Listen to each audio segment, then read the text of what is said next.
dying, the rest of those things that happen when every time you get concussed and hit in the brain. So your resiliency just can't be the same every time you get hit.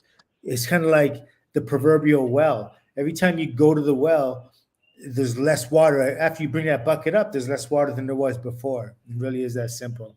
Okay, you want to hear something tragic? We've only just gone live now. And you can see it in the corner now. It says live. The thing that I'm going to blame Sarge for this. The fact he commented on the thing saying, "What's going on, fellas?" That made me think we were fucking live. We're not live. We are now, but we were. We are, yes. It's 39 seconds live up in the left corner above you. That was him commenting before the show even started. And it managed to convince me. Don't do that again, Sarge. Whatever it was that you did, because that threw me off. Guys, apologise. We don't need to go through the intro again. You know, it's going to be, sometimes you've got to be a bit rough and ready and go with the flow. But, you know, we were talking about Conlon versus Guild last night, and I said to Michael off the air as it transpired, that means, by the way, all those compliments I paid you are actually lost. They're between me and you. They still exist, but nobody saw them.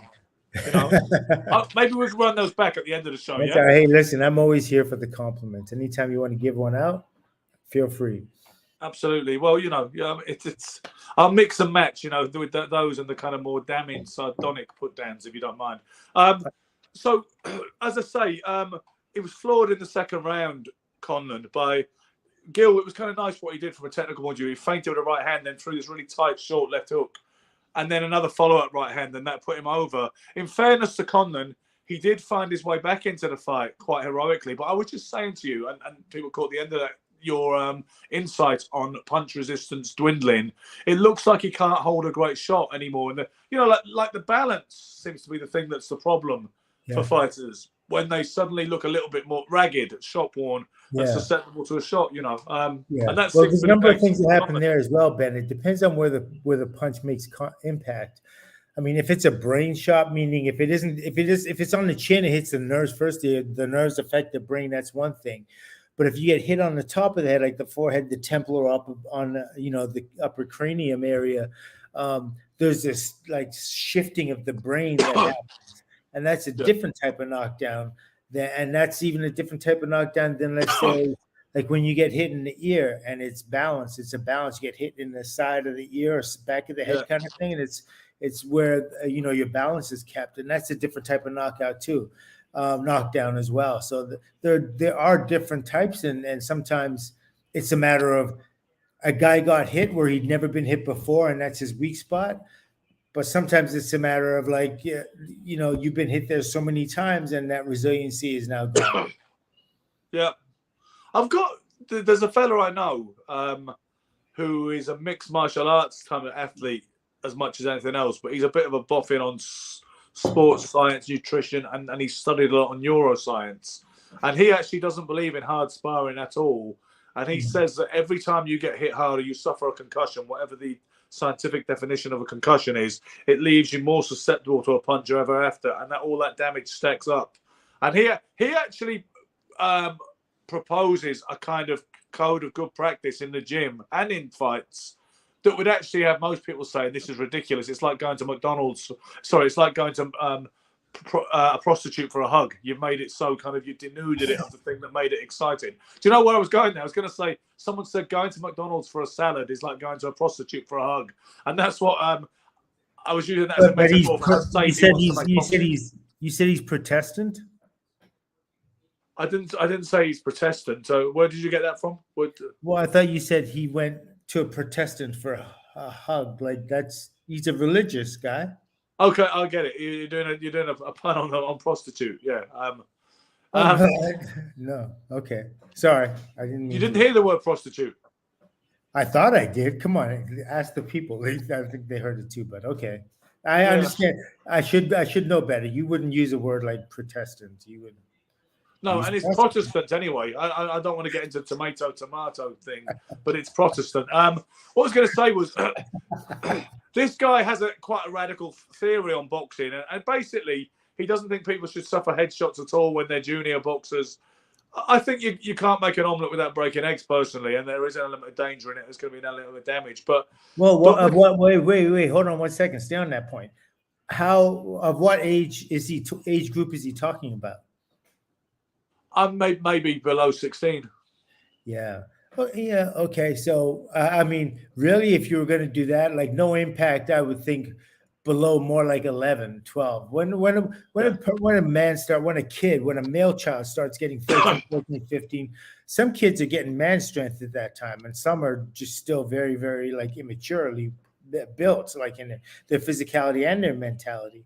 But once you start getting over, once you get into the teenage years, some guys will, just get into their manhood faster than others. As a kid, this is one of the best times to start boxing because I you're think able so. to, you can digest, you can analyze stuff coming at you, and it's not going to hurt. It'll hurt you emotionally, but nobody's hitting anybody and knocking them out and giving them 10 counts and Yeah. making their legs wobble generally, unless it's like something very, very unique, somebody very, very unique. But otherwise, it's not happening. But when you get to the teenage years, some guys are getting their man strength. And yes, at that point, concussions are a realistic play in it.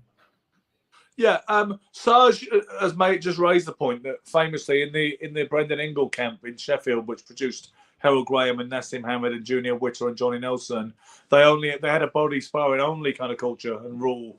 They didn't do a lot of full sparring at all. All you'll ever hear is at the Ingle gym it was all body sparring, but that never made sense to me either. But you can't. Yeah. You can't argue with the success they had at the gym with a very formulaic system. Well, in training, what you have to do with a fighter, you need to emulate the process of the fight as close as possible. Yeah. That's what you got to do first as the trainer. Nothing else makes any sense. If you want your fighter to win and be healthy and finish the fight right and be successful, or help his chance to be more successful, you need to emulate the process of the how the actual fight's going to go, the things he's going to see, the things he's going to have to do. You have to find a way to make that happen without him getting hurt. And that's something that was never thought of before. It was just the luck of the draw. There's so many fighters and absolutely good and even great fighters. I'm sure that like training, I mean, look, Muhammad Ali, the greatest of all time, sparring messed him up. You know what I mean? Yeah. So if it can mess him up, believe me, there's a slew of other people that it just, you know what I mean? It just becomes, sometimes you spend more energy sparring than you actually do in your fights. It's crazy. It really is. They always used to say that about the Philly gym wars that ruined a lot of fighters or shortened the careers of fighters because of that crazy. Do you know Nigel Collins, who's coming on the show next Friday, by the way? Yes. He talks of a legendary sparring session between Tyrone Everett and Mike Everett, the brothers. Who used to go at each other like cat and dog. Yeah. And he said it would catch on like wildfire in a pre-social media era. Yeah. People would be calling everybody saying, Tyrone and Mike are going to spar. And everybody would drive around there to witness it. Yeah. I would just say, like, when you have a boxing gym, every single boxing gym has a hierarchy. And so there's a guy who leads the gym, and there's, you know what I mean? And then there's everyone else that follows in line behind. And it doesn't matter what weight they are. It doesn't matter. There's this trial by fire, and every fighter has to go through it. If you want your place in the gym, if you want to be respected, if you want to find your spot, every time you come into a gym, that's what's going to happen. You're going to have to like have that trial by fire. You have to go through all these guys and prove yourself. I remember when I went to it was early in my career. Maybe it was in my early pro fights. And I went to LA and I went to 2 gyms, and I didn't know the culture. I didn't know this culture at all. But Andy the Hawk Price had a gym in Watts, and I went there and sparred with some guys. It was like a ring and cinder block walls, no windows, and a ring and there's a bag and some, a floor, and we fought. Like that's all people would do. And this must have been like 84, maybe even 83. And then there's, same thing when I got to New York, there's that process. You gotta, you know what I mean? I mean, you come with a name, it's different. But even if I were number one contender and I went to Kronk and I said I was going to box it out of Kronk from now on, I'm going to have to fight everybody, including Hilmer Kenty, Milt McCrory, Mickey Goodwin, Caveman Lee, all the way up to Tommy Hearns and up to whoever else is in there. Mike McCallum. That's the way it is. Yeah, Mike McCallum, James Toney, the whole thing. Well, I spied at Gleason's quite a lot, as you know, about 20 years ago. And you know what they say about the white guy there, that everybody's queuing up to spy the white guy because the white, serious boxers of Caucasian pigmentation are more rare in American gyms nowadays, especially in the city gyms like in New York. So, Yeah, like getting yourself a unicorn. yeah. So there's this automatic prejudice that you can't fight, or what they think is you might be strong and all the rest of it, but you can't really fight. You know what I mean? Yeah. You wrote something very interesting on Facebook about the difference between being able to box and being able to fight, Yeah. and it wasn't quite what people think you were. You actually meant more. There was more master of the art when you could be said to be able to fight, actually, than there was being able to box, which was, you know. But regardless of that, I mean, I don't want to big myself up, but they didn't expect me to box like me anyway. So that was kind of a novelty for them, particularly because I was English and you know, the style that I had. They didn't expect that. I think it was even more English than because you were white. Yeah, exactly. Because English boxing in the States isn't really respected that much. You can imagine what it was like coming from Canada. People are like, yo, what? Yeah, black guy from Canada. And you being the kind of guy you are, some people might have thought you weren't the kind of black guy that they could really trust and invest in. You weren't like a street black guy that they might have had more respect for that. You were this pretty boy, Canadian, articulate black guy who wore all those clothes. Some people have been like, he ain't shit. I guarantee you. Great, you know? I caught a lot of hate. It's the nature of the sport, nature of the game, nature of life. People don't always, you know, they don't respect anything until they feel that it could hurt them. You know what I mean? Once a person feels like, especially when you're dealing in a sport as primitive as boxing and physical active sports, it's like, listen, once it hurts you, then you respect it. Other than that, people don't understand anything else. If you're in the fighting arts, that's it. Yeah. Well, exactly that. Getting back on track briefly, I mean, I think it's kind of it's cool that we're having a conversation which actually has nothing to do with Michael Conlan versus Jordan Gill last night, because, you know, there's plenty of podcasts that will discuss that, and presumably people tune into this for the different content and unique content that we provide. But so you had a look at the stoppage, Michael. I know you didn't see the whole fight. We understand that, but you had a look at the stoppage. Some people were complaining. Some people said it was bang on. Howard Foster. Think about Howard Foster, the referee I just explained. He's already a marked man because he stopped the first Froch Groves fight, which some people said was a diabolical stoppage 10 years ago. So he's already got that reputation for being a little bit jittery and someone who stops fights too early. And some people were saying he did it again last night. John Martin, our friend in Atlantic City, who was co-organising the Hall of Fame thing with Ray McCline, he said it was a terrible stoppage. Howard Foster's one of the worst referees in the game. Matt Christie, editor of Boxing News, said, no, Howard Foster proved why he remains one of the best referees in the game last night. What was your take on seeing the stoppage not in the full context of having digested the whole fight? You can always tell whether the fight was stopped at the correct time, generally by the losing fighter's reaction. And so when you look at the fighter's reactions, the losing fighter, was it Conlan? No, it was... Yes, Conlan. Yes, Conlan. Okay, yeah. So Conlan, when you look at his reaction, what does his body language say? Well, I'm asking you because you watched the clip. Yeah, but I'm asking you because I'm asking you because that's part of the question. That's part of the discovery we're doing here. You know what I mean? He didn't protest unduly, as I said. I mean, there was a degree of protest, but you know, when you say that's not entirely a yardstick, is it? I understand what you're saying for sure. It's a yardstick when they don't complain, but sometimes they do complain. They still should have been stopped, right? Yeah, there's times when that would happen, but the thing is, what it tells you is, like, the referee has the option of also giving an 8 count. Like, when was that taken off the table? When was an 8 count? You mean a standing 8 count when there's no punches been thrown? Yeah, exactly. There's no knockdown. There's no knockdown, and the guy's hurt. And what happened to standing 8 counts? Michael, that's never really been a thing. University and the pros, they did it. Sometimes you know what? They did it. Tony Ayala fought in Italy one time, and the referee stepped in and gave his opponent a standing count. But that's quite a European thing. It's not the American. They do it in the amateurs more than anything else. They do in the amateurs. I just don't know if the refs know that that's an option, because it's just silly. Listen, here's my beef with something like that. boxing is about being hurt. If you don't want a guy to get hurt, then why the hell are you boxing and why are you it doesn't even make sense. You're in the ring to hit one another. At some point, you're going to hit one another and someone's going to get hurt. Odds are that's what's going to happen. That's what everyone pays to see. And that's what you train to get past. You know what I mean? To be able to handle that. Every time I step into a fight, I know the potential of me getting put on my ass is there. That's all there is to it. Yeah, but every fighter knows that. I remember reading the Wrestling Ring magazine once, and the justification for a stoppage in a fight in the 80s, I don't recall which fight it was, but the referee said, I didn't see any sense in taking any more punches in a fight that he obviously wasn't going to win.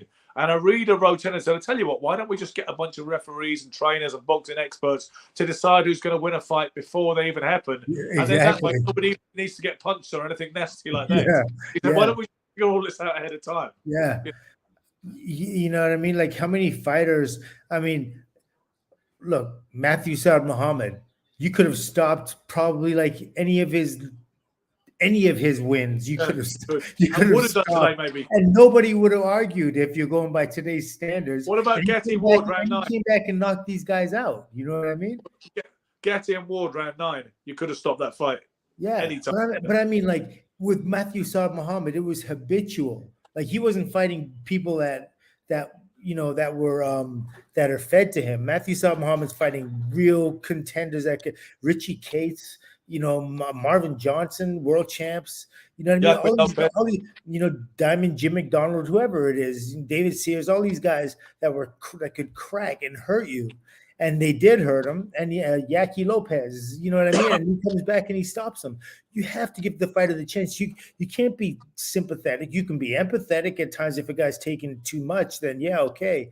But at the same time, everybody knows what they're in the ring for. And they know that going into it. And I understand it's sad when someone gets knocked out, and I understand the repercussions down the road, but so do fighters. They understand that. It's all part and parcel of the game.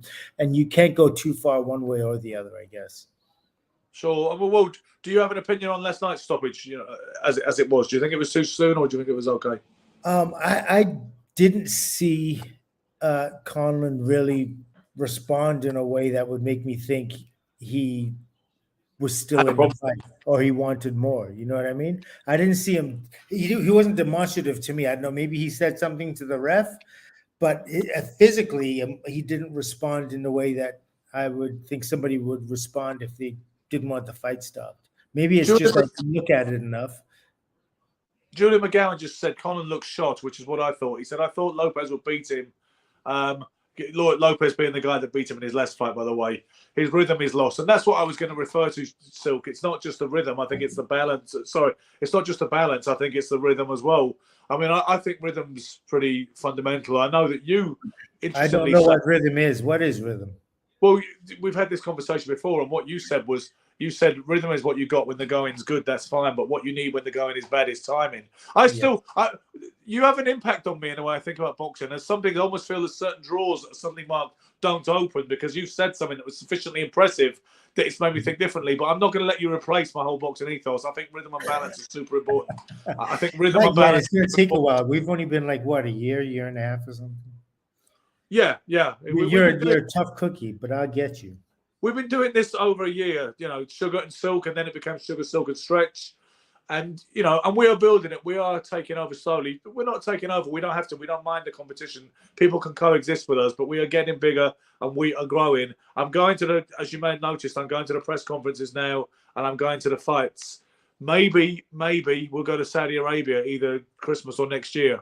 We can reveal at this stage, but we will get there. But no, rhythm to me is just I need it to box. I needed it to box. I needed to feel that with that rhythm. So when you say you need rhythm to box, does that mean you have music playing in your head? You know what? Almost, Silk. Almost, yeah. Almost felt that way. Really? Almost. Yeah. Maybe that's what I was lacking in my career. That's probably why you weren't as good as me. But listen, I want to move on to Ryan Garcia talking about boxing styles and rhythm and everything else. He got the job done last night, which obviously will be important to him to rebound from the KO loss to Gervonta Davis in the massive fight earlier this year. Well, I But don't think anything can erase that. But only I even if did. he beat Davis, it's not going to erase that. So this one I, certainly isn't. well, I hear what you're saying, and you know what? I think the jury is still out on him. Looking at the consensus of views this morning, because um, Ryan did what he had to do, and he had it, like as you said off camera, he had a kind of pretty basic, predictable hands up, chin down Mexican, come forward Mexican in front of him. What some people were making a deal of is that for rounds 5 or 6 or 7, I know that whoever the guy who scores on television for whatever platform the show was on had given the rounds 5, 6, and 7 to Duarte. And he was doing a lot of, when someone's moving so much that some people call it running, when they're literally not punching much and they're going this side and that side and all the rest of it. Mm-hmm. Garcia really got on his bike in round 7 and to a degree in round 8 until he found the coup de grace. So yeah. I don't think it's made me feel any different about Ryan Garcia, to be honest with you. I think he is a very talented guy, right? Offensively, he's got a lot of flair. He's got great hand speed and he has got power and he has some boxing ability. But there are still some amateurisms and some frailties, I think. He's got some excellent attributes about him. Do you think that didn't he switch trainers and now he's with? Yeah, he's with what's that? Derek James now. Yeah, he's with Derek James, and he's still with Derek James, right? Charlos. Well, yeah, he moved from Goosen, I believe he was with before that. Yeah, right? yeah, and he's with Derek James. And did you see any difference in his performance from? Do you know what he was doing a lot? He was really turning side on and hiding behind that shoulder a lot, more than I've seen him before. Especially when Duarte was looking to unload to the body, Ryan would turn so side on that it was almost facing the other way, like he was trying to do that. If people call it that Floyd Mayweather kind of defense hand positioning, the rest of it. But he didn't look a whole lot different, to be honest with you. I mean, like I say, he's got great hand speed. He likes throwing that right hook, that kind of Bolo-esque kind of hook to the body. He's a good left hooker, But I suspect he would still. You know what? I don't know. Perhaps he can fulfill the enormous expectations that some people placed on his shoulders. You always say once people have seen your vulnerabilities, once you've lost in the manner that he lost, the word is out then, and you're not the same guy. Yeah, exactly. Yeah, you're not the same. People have like so much of boxing is about like the actual fight is like guys have equal ability, and guys maybe one guy has a little bit less or a lot of bit less. What they end up doing is once they've seen that you can be hurt, that emboldens them. That makes them, you know what I mean? They feel a lot more confident. It's like, if you've never seen the guy hurt before, it's like, oh my God, it can be a little bit daunting. It's like, how am I you put the pressure on yourself? But you see a guy's been hurt before, you're like, oh man, okay, as soon as I know I can punch, so if I touch him, I can get the same thing can happen. And so, and it's the same way as if you see somebody that's outboxed, you know what I mean? Then you say, hey, listen, I can box just as good as this guy, so I'm going to outbox him too. It's not necessarily going to be the same, but it's your intent going in. The intent is what's important right there. There's a nice comment from Joe there that I thought I would just highlight for you there. I didn't see it. It says the channel is criminally underrated. Oh, thank you. I appreciate that, John. That's Joe, by the way. But sorry, I got one blurry eye. What? Yeah, it's because you don't make any concessions to glasses, do you? You just do what you can with the eye. Well, I got a patch on this one, and glasses. Yeah, I can sort of do that, but I'm gonna build myself a monocle. So I have a monocle on this eye and an eye patch on this eye, and that's what you're gonna have to do. Here comes this guy again. I've said it before. I say it a lot, but I actually think you look better with the eye patch. I look at the old Silk in his prime, supposed prime pictures. I think you look better now and cooler now. There's something you've got going on. And the eye patches are part of it. Some of it's maturity as well. But I think you honestly look better now than you did when you were 26. I cover much more of my face. I got the headband on. I got the eye patch. It's like 3/4 of my face is covered. So I kind of, as long as I keep smiling, it's okay. I see a picture today.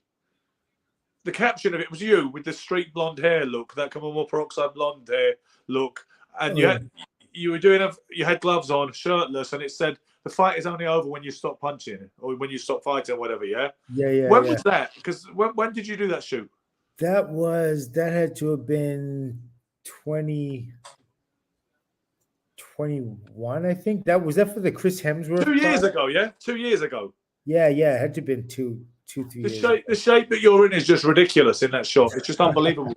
Yo, but let me just say, the last 3 years have been hell for my body because I gave up the gym and I just wasn't as consistent. So now it's about me having to do it like purposely. I'm not getting it done because I'm working with somebody. Now I have to purposely cut out time during the day to do it, and it's a whole different beast. So I understand people's issues when they say, I don't have time to work out, or sometimes mentally you're just not there. It used to be my job, whereas you would get up and you would work out with your clients, and so you're naturally you're naturally in greater shape. But now that I have to cut time out of my day to do it for myself, it changes it. It changes it. It's harder. Yeah, I hear you. So I want to talk to you about Garcia and his managerial promotional situation. It's been well publicized in the weeks leading up to this, and certainly on Fight Week, that there's no. Oh, sorry. And did I not say thank you for the compliment? Thank you. You did say thank you for it, but it's worth doing it again because that can interrupt the flow and stop things going as slickly and as tightly as they could otherwise. That's because what does. I feel like is that my MO? Yeah, it's kind of it's a part of what you do. But what the fuck, eh?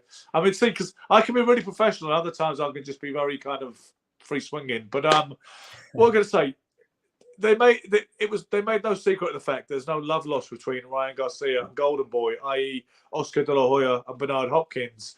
He was saying Bernard Hopkins said something to him on stage, kind of belittled him to some degree and said what he thought Ryan's problems were.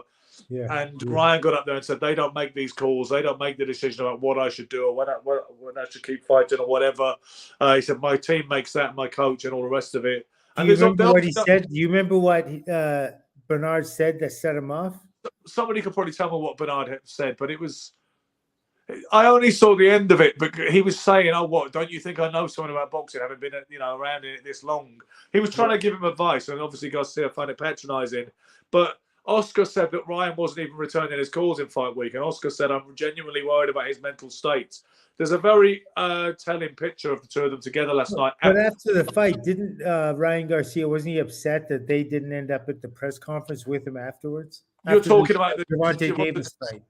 You're talking about the Gervonta Davis fight. Yeah, he was. Yeah, exactly. So the seeds of it happened then. He thinks that they wanted Davis to beat him, or he accused them of that. And he accused them.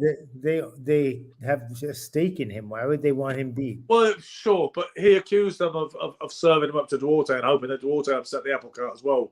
It's sometimes there's things going on, aren't there? Where people... in this world, that sensationalism or whatever they call it, when everyone's like, somebody's always on the down low doing something to somebody behind the back. It's crazy. It's like, just accept it for, if you know what it is, then deal with it. Apparently, according to Joe, Hopkins said he'd decide when Garcia retires, which obviously he won't do. Julian says, I loved Oscar as a fighter, but outside of his own career, he's cringe. I mean, where do you stand on De La Hoya, Silk? I mean, as a fighter and as a man, you a fan? I accepted him. Like, I saw him as a real talent when he came up. Like, he was,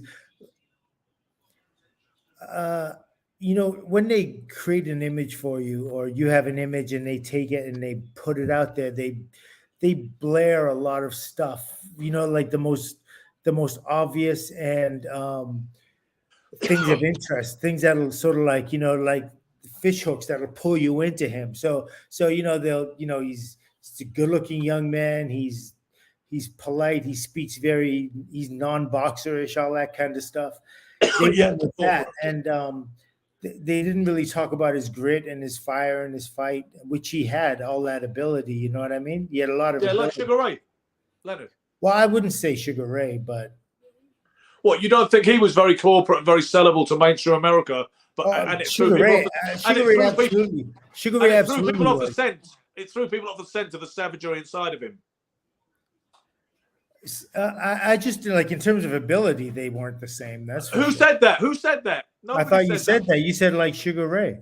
Saying that he's got one kind of very poster boy image, but behind that, he's a ruthless motherfucker. Nothing to do with ability. But I don't think he's. I don't think he's as ruthless as Sugar Ray. Like Sugar Ray is like elite level savagery when he gets to that. When that bell rings, this is something else altogether. I think De La Hoya questions himself. De La Hoya questions himself until something happens that supports how he feels. Sugar Ray Leonard feels this way from the first bell. It's almost psychotic. Like okay. I was just drawing a comparison to the pretty face being misleading thing, but I think we've got too deep into it. But you see the point I'm making, the difference between the two, though, right? Okay, so keep going anyway. Because I interrupted you in the middle of that to make that quick point. Yeah, well, I don't know. Do I remember what I was saying? But you don't. Yeah, but what I do, luckily. And you do that on purpose too, knowing that I forget. So you interrupt, I interrupt. Yeah. Listen. Have you ever heard that? Have you ever heard that joke about the interrupting cow? No. Moo. Yeah. Moo. Okay, yeah. Moo. Listen, let's just be thankful. Just be lucky that Gary's not here this week. You know, that's the whole new level of interrupting between the three of us. But I was going to say, no, what you were saying was that you were talking about Oscar and how you felt about him. You were saying that you understood the marketing behind him, even though in actual fact he was a damn good fighter, and he was a finisher and a guy who was capable of being spiteful in the ring as well. And I don't know where you were going with it after that because I interrupted you.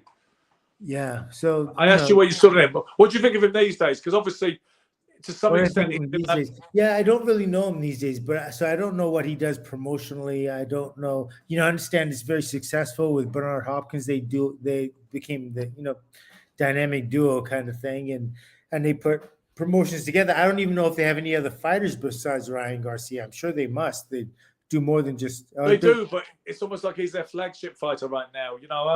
Oscar has been lampooned in recent years because of the cross-dressing thing. The cocaine abuse, the self-confessed alcohol and drug abuse, and the fact that the fishnet tights and the cross-dressing and the hookers.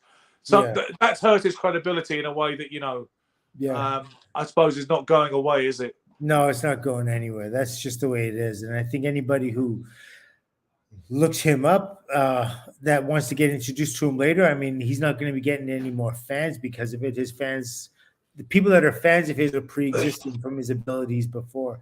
And, a lot of people are able to turn a blind eye to that kind of stuff. And that's absolutely cool. Like when you said how I felt about him, that didn't come to my mind, cross-dressing and all the rest of that stuff and drugs. No. What came to my mind was the ability I seen in his, that he exhibited in his fights. And, there were times when I thought he was avoiding people, but when I look back in retrospect, I don't think he really was avoiding anybody. He fought most, if not all, the welterweights. He fought his whole era, that's one thing you got to hand it to Oscar. Even he makes the 90s seem like some halcyon days, really, when you look at his resume. And I do think for me, Oscar is just about an all-time great. He's one of those all-time greats. He's not a shoo-in like Willie Pepper, Archie Moore, or Roberto Duran, Muhammad Ali, but he is an all-time great who got over that line. I think I would say.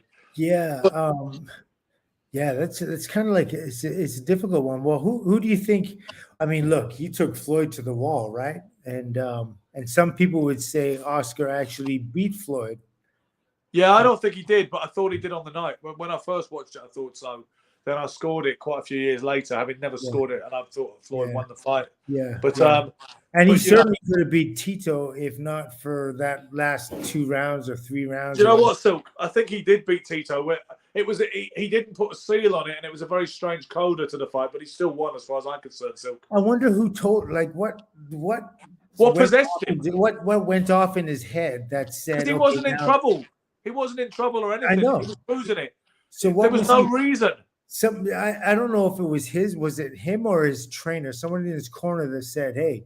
I think it was the corner, Silk. I can't remember if Gil Clancy was with him at the time, but whoever was in the corner, I know because who was he? He trained with what's his name? Robert Garcia. He trained with Gil Clancy at one point. He trained with Manny Stewart at one point. I know Manny Stewart wouldn't have told him that. You know for a fact Manny Stewart didn't tell him to go on his bike and do nothing for 3 or 4 rounds. That's not Manny Stewart. Manny was the one who said to him, "Why go 10 rounds this guy? You can take him out in 2. Get on his ass." You know, but except he did say that to Hearns in the last 2 rounds of my fight. Yeah, well, believe it or not, 11th and 12th, he was on his bike. Yeah, well, you're obviously a different beast. And I rode the bike for the first 7 rounds too. So yeah, exactly. Yeah, it was time you gave him a loan of the bike, hogging it to yourself, right? My bike got flat tires. I had to fight.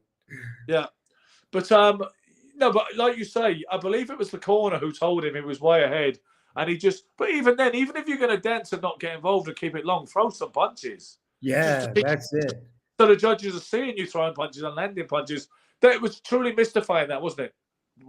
That had no, like, as a fighter, and every single fighter is puzzled. They're like, what? Why is that? There must have been, like, right away that's when the register is fear, and fear doesn't.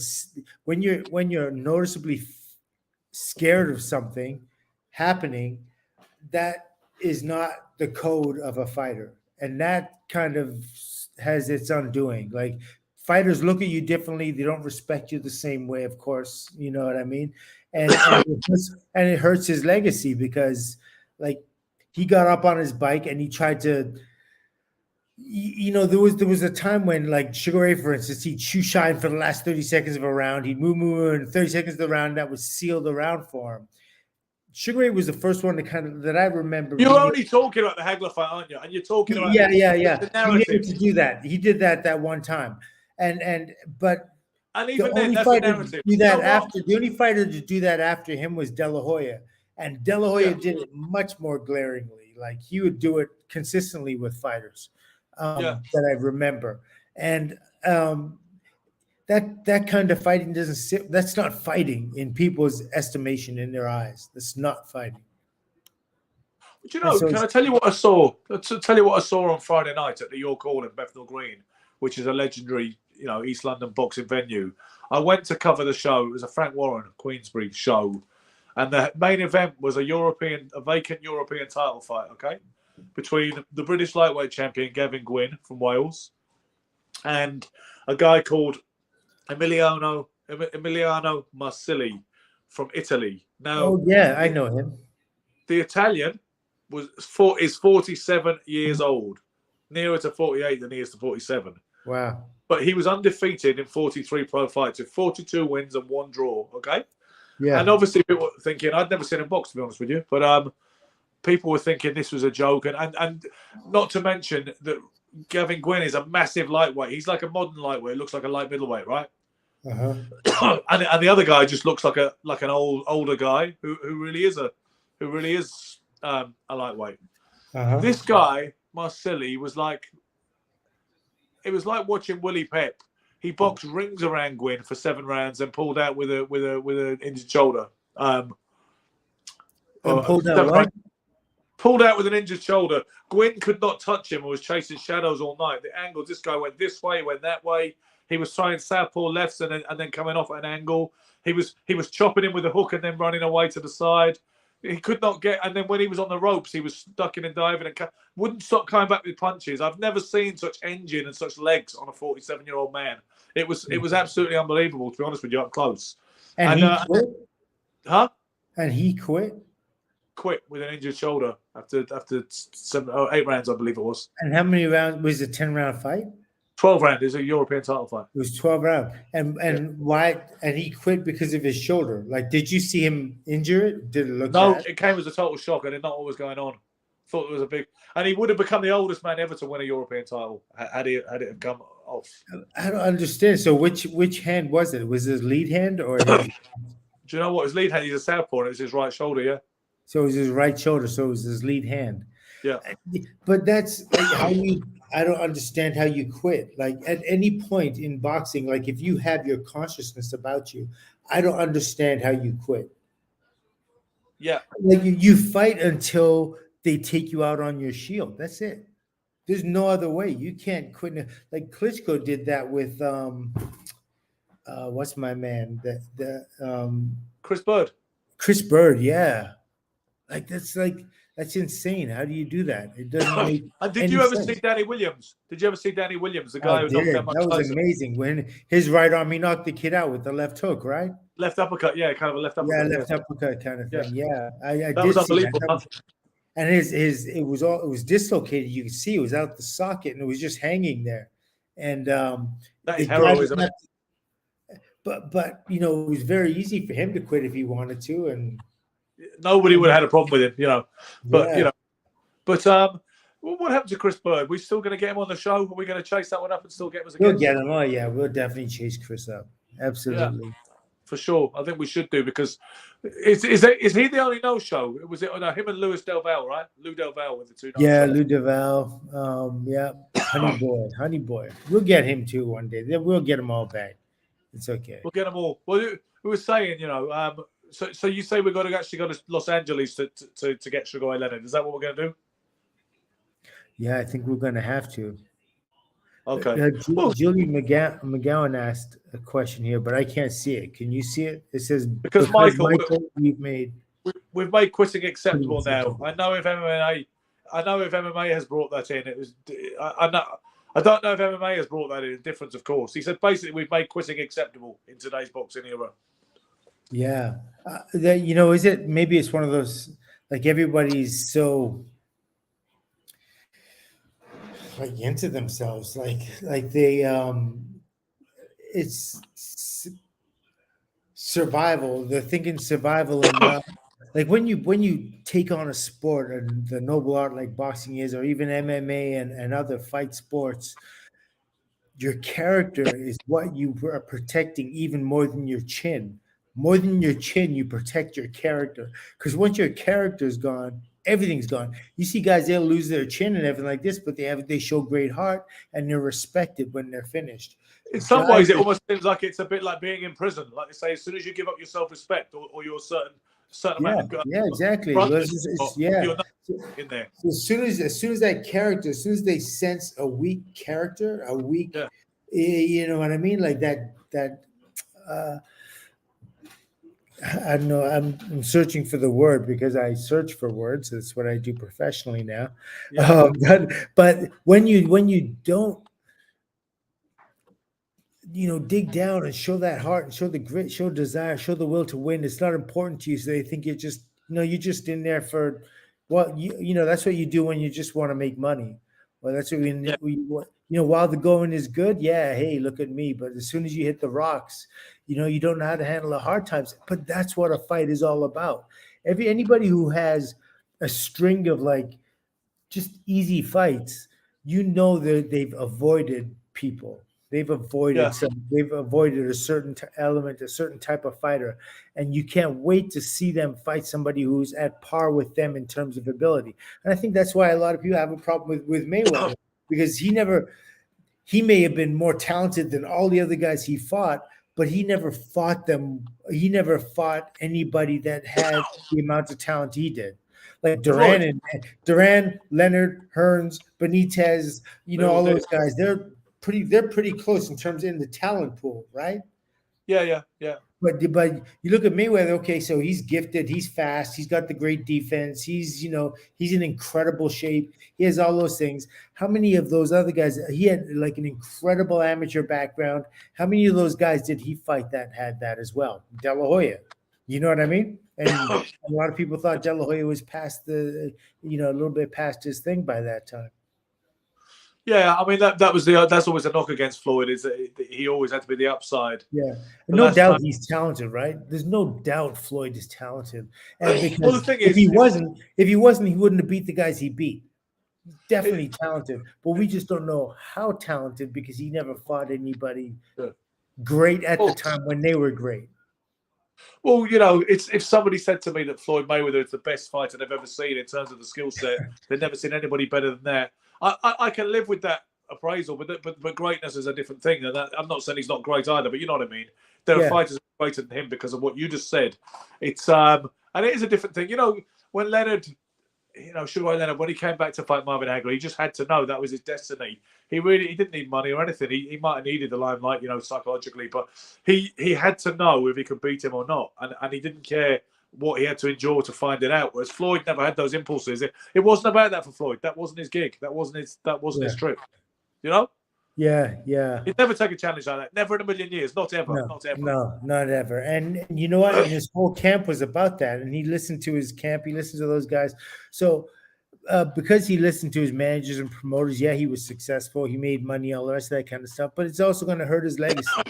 That's the acceptance of going the way he went. There's you know what I mean? There are fighters that didn't accomplish nearly what he accomplished, but they're more beloved than he is to them because of the people can relate to the heart, the effort, the struggle, the pain, all the rest of that kind of stuff. And that's someone like Montel Griffin would say, legacy don't pay the bills. That's all he'd say. And he talks about Floyd, the way he never lost and was in three of the four biggest gatebusters of all time. He said, that's goat shit. That's goat shit right there. And some people look at these statistics and numbers and the money, and that's all. Money is not good. Money's not goat. No. But money, he's the greatest money-making boxer of all time. Absolutely. I admire that ability. I admire that intelligence. You know what I mean? The ability to do that is off the charts. You know what I mean? So he manipulated you know what I mean? He was in control of things and made things happen. And that's what everybody wants in this world. And you know what? The problem we got now is the problem we got with boxing. I thought about this the other day. Not that it was a particularly a new thing that occurred to me, but we have got too much fighter autonomy now, I decided, because that is where we've got with fighter autonomy and fight. But you couldn't be in other sports and pick your opponents as much. You just couldn't do it. You'd have to. And in amateur boxing, you can't do it. I think fighters being able to pick and choose who they fight with their teams. If we want it to get better, we've got to have them. We've got to have more shackles on them. We've got to actually have fighters. Look, when I started fighting, boxers were not allowed to promote their own events. That's just insane.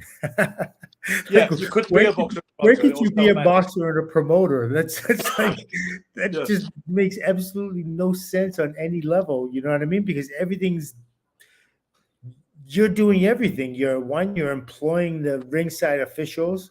You're in bed with the athletic commission. You're providing, you're paying for people's flights in and out. You know what I mean? And you're also paying the WBC, WBA, IBF, whoever it is, all those people that are making the fight happen. That's what happens when a fighter is a promoter, like Canelo, like all those other guys, Floyd, all those other guys that were fighters. You know what I mean? It's supposed to be separate, and I don't know when those things converge. I don't know when it went from diverge to converge. Do you? No, well, not entirely. The first fighter I remember trying to take control of his own career in this country and making a big deal of being promoted by his own promotional company was actually Audley Harrison, who won an Olympic gold medal in 2000 in Sydney, and obviously had a lot of hype around him for that reason. A lot of expectations placed upon him. He signed a £1 million contract with BBC Television. £1 million? Yeah, $1 million. This is in the year 2000, okay? Wow. He signed a £1 million contract with BBC Television for 10 fights. So they're basically giving him $100,000 a fight. But the trouble was, you know what happened, Silk? What? He fought guys that left a little bit to be desired. His performances, and that's okay if you're flattening them like Mike Tyson and you're squashing them like cans of empty Diet Pepsi. But he wasn't. He was labouring with some of these dubious opponents. And it was on primetime television. Instead of bringing him up on the undercard, like Mike Tyson did it organically on small hall shows up in upstate New York.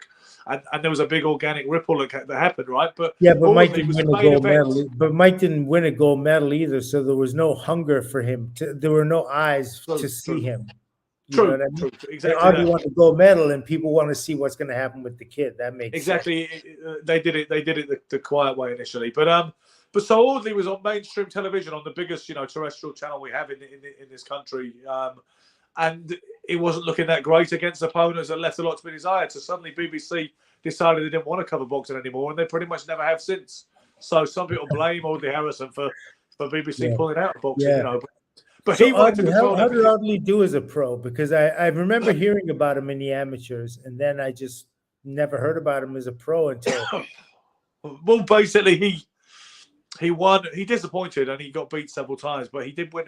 He did win the European title, the legitimate EBU title, with a real Hail Mary. I don't agree with the lucky. I don't believe in the lucky punch syndrome, but this is the closest thing to a lucky punch you'll ever see in your life. When he was losing all night long, and then he knocked Michael Sprott out with the southpaw left reflexive counter when he had his eyes shut, and he knocked the guy out, and that's how he won the European title. But Eddie Hearn was the one who met him in Vegas back in God knows, it must have been about 2010 or 11, and he said, "Let's do this, yeah." Well, because Matchroom weren't promoting boxing, and Eddie said, "I want to get the Matchroom boxing going again." With my dad's company.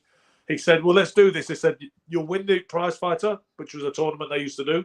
He said, "You'll win the European title, then you'll fight David Haye for the WBA heavyweight title in a massive pay-per-view, because David Haye had beaten Nikolai Valuev, okay?" Yeah, so and as a quick aside there, David Haye is living the life right now. Oh my God, he's got it good. What? Threesome? Two girlfriends? Sorry? What, with two threesome? Girlfriends? It's like an eightsome. Well, I thought he had two girlfriends is what it was. Well, he has that too, and 8 others. But it's incredible. I'm like, oh my God, he's living the life, and he's like in somewhere tropical. I don't know if it's the Dominican Republic 1 week and like. Yeah, Hayes done all right, and he's always been able to pull a bird. I heard it. Spencer Fearon told me when he was in Las Vegas with David Haye. It was very kind of what reminded me of the kind of Eddie Murphy Mafia stories I heard, where they just literally go down, see a bunch of babes, and be like, "Okay, you, not you, and you," and that's how you do it. And let's go. And that was the way he used to roll. Still does, clearly. Yeah. More power to him. Good job. And go ahead. You're saying, I'm sorry for that. A quick aside. So Eddie actually made Audley Harrison the kind of linchpin of his early assault with relaunching Matchroom Boxing. And he said to me, the first interview I ever did with Eddie Hearn, he said it ended badly, I suppose, or embarrassingly, the way he capitulated against David Haye in 3 rounds, and really very unheroic again. He said, but at the end of the day, it served its purpose, and Eddie was on his way, and he was up and running with big pay-per-view, with a big pay-per-view kind of model, I suppose. Mm-hmm. So yeah, that was Audley. He got knocked out in a round by Deontay Wilder one time. Audley kept coming back and saying it's going to be different this time, and he'd wear things like slogans and hats that said "I can" on them. Yeah. And sometimes you wondered who he was trying to convince, to be honest with you. But you have to give him his props. He won an Olympic gold medal, and he did put a lot of money into the amateur program in this country. His success. We did much better in the amateurs in the next several Olympiads in the next generation, and some of that can be put down to Audley Harrison. But as a professional, most of it would be to Lennox Lewis, though, right? Wouldn't it? No, because he won it for Canada. Nothing to do with Lennox Lewis at all. You sure? Come on, Silk. Who are you talking to? Am I sure? Lennox Lewis won an Olympic gold medal for Canada. Some people. No, I know that, but he still fought. Wasn't he out of Britain the first little while or something? He was, but you're talking about Olympic success and people investing in things because they see the amateur success. It's based on winning in the amateurs when the people plow money into the amateur program. No, but when he fought, where was he born? He born in Jamaica? No, he was born in West Ham. Oh, so he was born in England. Yeah, and then he moved to Canada. And then he came back to England. Listen, I believe he's British, absolutely, yeah, and he fought out of Britain as a pro. But when Audley got loads of money planned into the amateur program because he won a gold medal. If you hit those targets, certain entities will put money into the amateur program. They don't give a fuck what they do in the pros. Yeah. It's not about that. So no, it's not down to Lennox Lewis. It was down to Audley. But there are people to this day who will tell you that that Lennox Lewis is not British. That some people still won't accept him over here. The diehards. Well, they still say he's a Canadian. His accent is British. No, it isn't. He sounds Middle Atlantic. He doesn't sound British at all. What does he sound then? He sounds like American more than anything else, but he's got this real Middle Atlantic. He does not sound American, not even remotely American. British people on this program, please help me out. He sounds nothing American. He sounds nothing American. That man, no. Listen, this is what happens when someone has got like an Americanized accent. To you guys, they sound English because you're not having them as Americanized. But to us, they don't sound British at all. He sounds like Elizabeth Taylor, says Sarge. Lewis left UK at 12 years old, didn't he? He had more of a Canadian accent than a British one, honestly. He does not sound at all English, honestly. Trust me. Well, I think I would know, as I think you would know, but hey, okay. Can anybody make a more useful contribution than he sounds like Elizabeth Taylor? I should have realised that was Sarge. I thought it was someone else. Elizabeth Taylor. That's funny. Oh man. Unless you're Premier Korea, he's British and he's bad. Look, Sarge, I'm not interested in it right now in your opinion on how Lennox Lewis sounds. You've had your chance and you blew it. Can someone else back me up that Lennox does not sound at all British? He doesn't sound like he's What from London. Sarge just said that he did, right? No, he didn't. He said he has one of those transatlantic accents like Elizabeth Taylor or Elton John, but he's talking bollocks. Elton John sounds British. Elton John sounds British. Lewis sounds like Silk. Thank you, Joe. Lewis sounds more like Silk. Exactly. Stop it. No, he doesn't. He certainly doesn't sound English. I'll tell you that, mate. He does not sound English. Not When at I all. hear him talk, he sounds English. Definitely. So you think he sounds the same as me? Yeah. No, I mean you're a little bit like, I mean, look, you're even like your the way you talk reflects your lifestyle too and your experiences, right? So you speak a certain way. Lennox has a much more of a like he hasn't had a hard life kind of way, like the way he talks. It's a little bit more posh in a way, like he chooses words, even though they're not elaborate, these. Trust me, honestly, he's got a total mid-Atlantic drawl. And he grew up in Canada for all those years, so he obviously wasn't going to sound English. He was a grown-ass man when he left Canada, so he already had an across the pond accent, no question. Okay, well, hey, listen, I'm gonna dig some footage up, and they're gonna talk to him like the HBO footage, and you hear him talking, he sounds absolutely English. Anyone that says right away, hear this voice, I put her on play, they say, oh, he's from England. I don't think you would, like I say, because that was one of the big problems. That's one of the big problems with him over here. If he'd have sounded like Frank Bruno, people would have embraced him more, honestly. Because my dad said to me, I used to say when I was younger, I didn't think he was British. And my dad said, just because of his accent, that doesn't mean anything, He said a person's accent is irrelevant to where they're from, So, and he said that because Lennox did not have a British accent. Absolutely not. He did not have an English accent.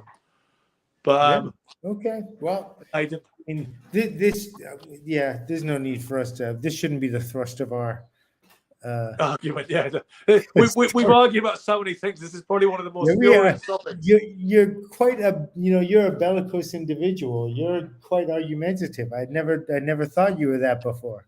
So are you though. You are as well, and I think no.